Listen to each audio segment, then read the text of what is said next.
Sorry about that. I'm a Lady Gaga fan.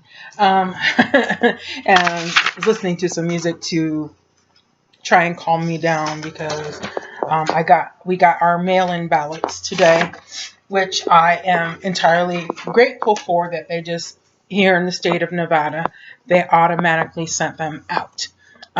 We didn't have to ask for one or request one or anything like that because of the COVID-19 situation. Um, we were automatically sent out ballots and were not required to show up at a polling place to vote. And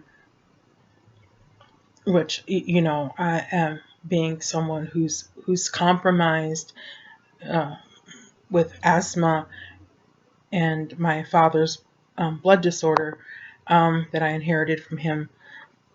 Then I'm grateful to be able to do a mail-in ballot and cast my vote that way. After I opened my ballot, I found myself at first shocked and then angry, and then of course making a couple of phone calls to ask what do I do because my presidential candidate is missing from the ballot, or the person I have decided I was voting on months ago. Um,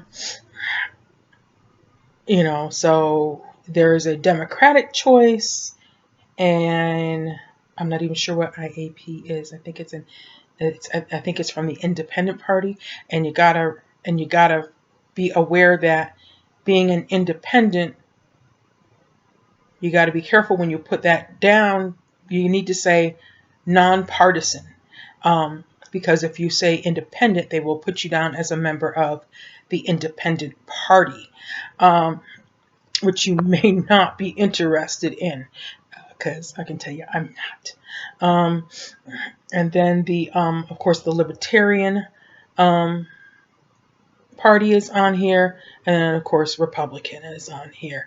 The two main parties plus two of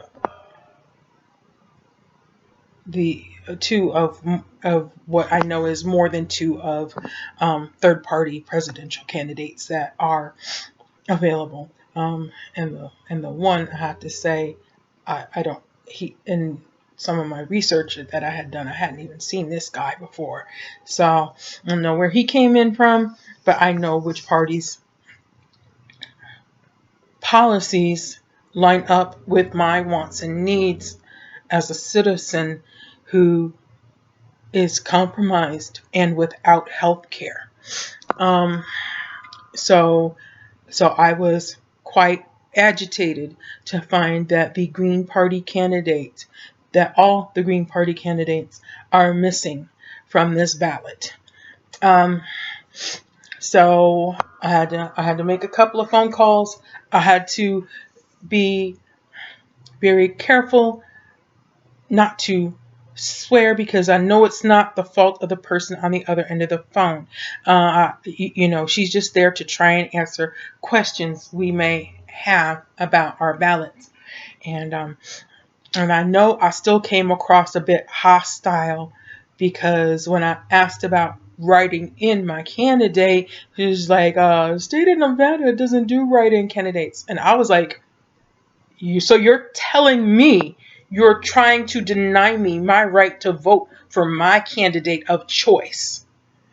Now, it doesn't matter whether who you want to be president is a member of a party or not, whether they met certain criteria the state met or not. If you have somebody you want to write in, that is your right as a citizen when you're voting to write in Beelzebub if that's what you feel you need to do.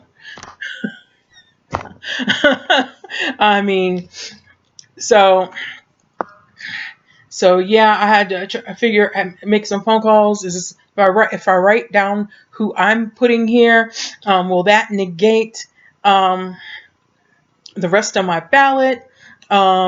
even though I know it's highly likely that they're going to deny me my choice, even though I'm writing him in. And then I had to be like, so one of the choices here for presidential candidate is none of these. So yeah, none of the choices that they gave me are appropriate to me or for me. Because one, I'm not voting for any man who has a history of using his power to abuse other people sexually, period. I don't care if it was a man, woman, or child they took advantage of. No. And there's at least, that strikes at least two people off this list like that, because I believe the allegations against them. All right. And that just happens to be our two main parties. Now that's not my fault. I didn't choose those people. So if you wanted me to vote for somebody from your party, you should have put somebody up there that I would vote for. And this denying me who I want is trying to force me to choose from one of their crappy ass, evil ass choices. That's what that's about. Because if you put none of these, then it kind of leaves you feeling like, God, I'm not voting for a president at all. And so I'm putting down my choice. My choice will probably be ignored, but I'm gonna go from there with the rest of these people and whatnot here. One of the other things I do like about the state of Nevada is they will send you information about your ballot, the questions that are on it, and of course, information, for tips for mail-in ballot voting, general information, and then of course, about the different questions and some explanations on what those questions are about and what it will mean if you vote yes for it and what it will mean if you vote no for it. So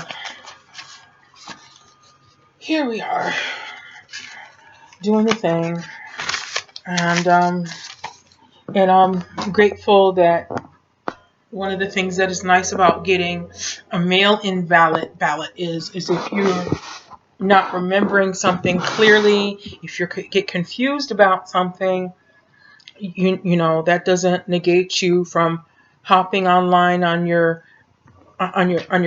phone or your laptop or your desktop and looking up things to educate yourself so that you can make the most informed decision possible based on your wants and needs. I'm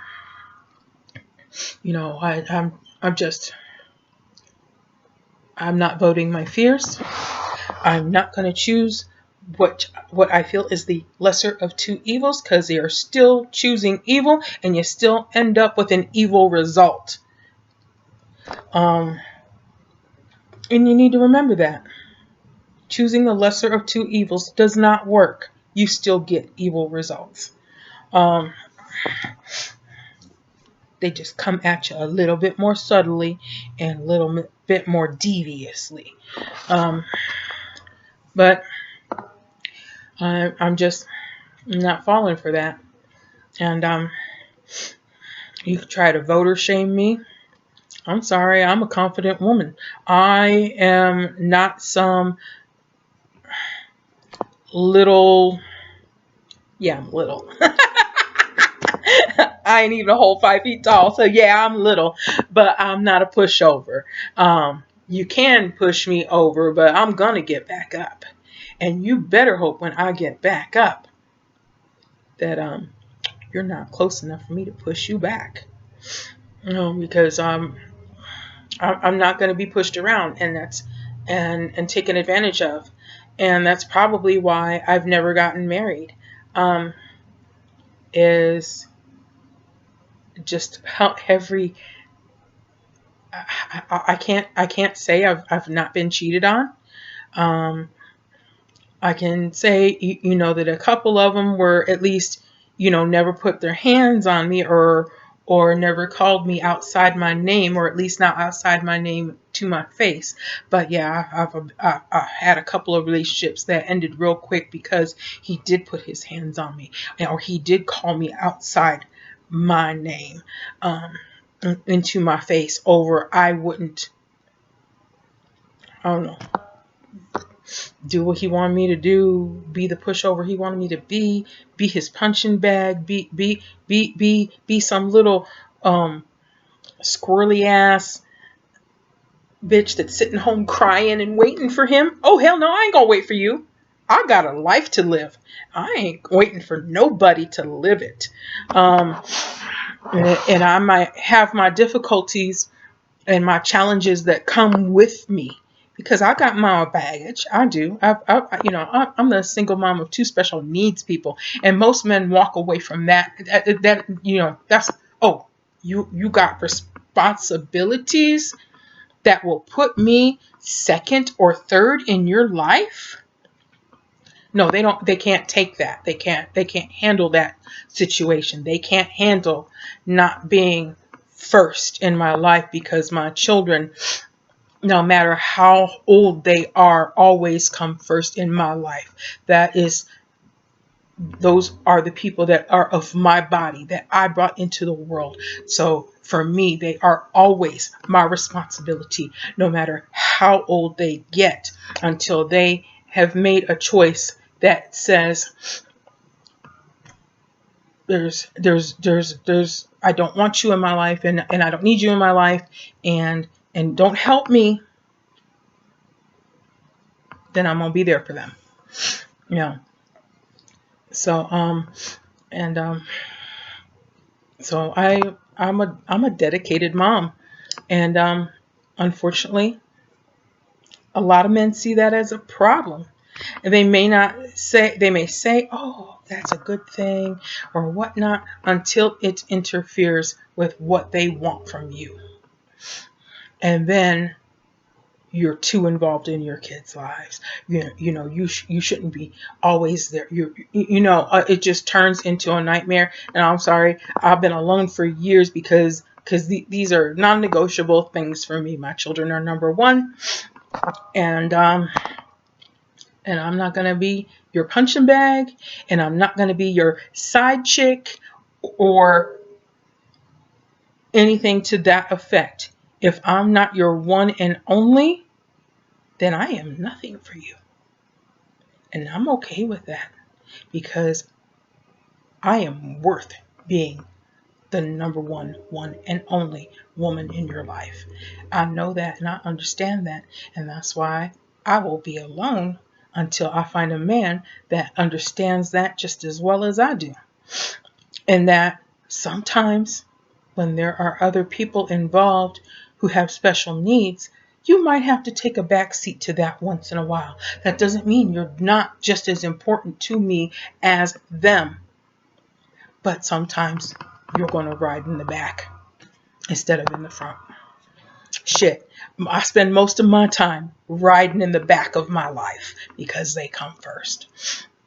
So if I can ride back there, you can ride back there with me. If you can't, well, you ain't getting a ride.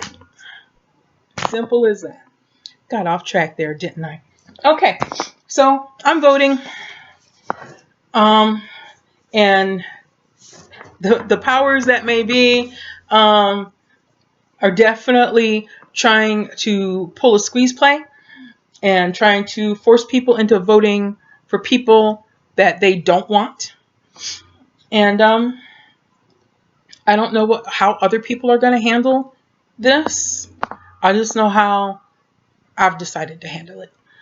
And so, so underneath my none of these candidates choice, I have written in my candidate of choice, put down his party and giving him his own bubble. Um, so and like I said, I expect my vote will be ignored. The other stuff, I'll have to go through that and see what my crappy ass choices are for those. Because some of these I'm familiar with and some of them I'm not. So, but I'll just go through them with a fine tooth comb, figuring it out. And like I said, we're very fortunate that most of us today have the ability, either via a phone, a laptop, or a desktop, to look things up and figure things out. Um, that's, you know, you don't have to try and remember it all anymore. Um, you don't have to try and hope they're not pulling the wool over your eyes. You can go check things out for yourself. Go look up speeches and see what they're talking about. Are they actually giving you actual policy options, or are they just spouting out platitudes that don't mean diddly squat? All right, so I've gone on there long enough, longer than I planned to. But thank you, friends and family, for letting me do my little rant. And we love you and we miss you. And hold on, because we're going to get through this. We're going to get through this. I know we are. Peace.